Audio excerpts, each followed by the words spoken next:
নমস্কার, সবাইকে এফইউ ইন্ডিয়া চ্যানেলে স্বাগতম। আর আজকে আমাদের ভিডিওর মেন টপিক হলো হেয়ার লস কেন হয়, হেয়ার লস হলে কি করা উচিত।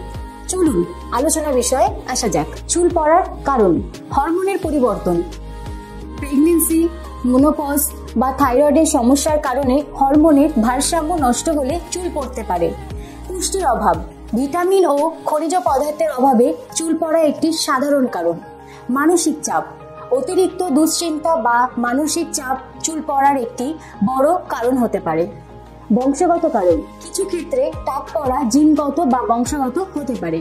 অন্যান্য স্বাস্থ্য সমস্যা, অটোইমিউন রোগ, মাথার ত্বকের সংক্রমণ বা দীর্ঘস্থায়ী অসুস্থতা ও চুল পড়ার কারণও হতে পারে। অতিরিক্ত প্রসাধনী ব্যবহার, অতিরিক্ত কেমিক্যালযুক্ত প্রসাধনী ব্যবহার করলে চুল ক্ষতিগ্রস্ত হতে পারে। এতক্ষণ আমরা জানলাম চুল পড়ার কারণ।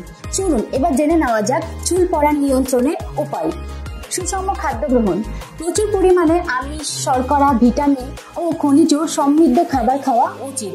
মানসিক চাপ কমানো, যোগ ব্যায়াম, ধ্যান বা অন্য কোনো উপায়ে মানসিক চাপ কমানোর চেষ্টা করা উচিত। সঠিক যত্ন, মাথার ত্বক পরিষ্কার রাখুন এবং অতিরিক্ত কেমিক্যালযুক্ত পণ্য ব্যবহার করা থেকে দূরে থাকুন। ওষুধ, মিনোক্সিডিল বা ফিনাস্টাইডের মতো ওষুধ ব্যবহার করা হয়, তবে এগুলি ব্যবহারের আগে অবশ্যই ডক্টরের পরামর্শ নেওয়া উচিত।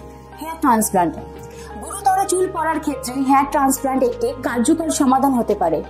গুরুত্বপূর্ণ বিষয়, কোন রকম চিকিৎসা শুরু করার আগে একজন ত্বক বিশেষজ্ঞের সাথে পরামর্শ করা উচিত, মানে ডক্টরের সাথে, কারণ চুল পড়ার কারণ এবং উপযুক্ত চিকিৎসা ভিন্ন ভিন্ন হতে পারে। আজকের ভিডিও এত পর্যন্ত। আপনারা যদি আমাদের ভিডিও ভালো লেগে থাকে তাহলে আমাদের চ্যানেলটিকে সাবস্ক্রাইব করে দেবেন। যদি আপনাদের কোনো কোয়েশ্চেন থাকে তাহলে ডেফিনেটলি আমাদের দেওয়া স্ক্রিনের নাম্বারের সাথে যোগাযোগ করতে পারেন। আমাদের ক্লিনিকে এফইউ ইন্ডিয়াতে ফ্রি কনসাল্ট চলছে, ফ্রি হেয়ার টেস্টিং চলছে। যদি কারো সমস্যা থেকে থাকে ডেফিনেটলি আমাদের সাথে যোগাযোগ করুন। ভালো থাকবেন, সুস্থ থাকবেন। দেখা হবে আবার নতুন কোনো ভিডিওর সাথে। ধন্যবাদ।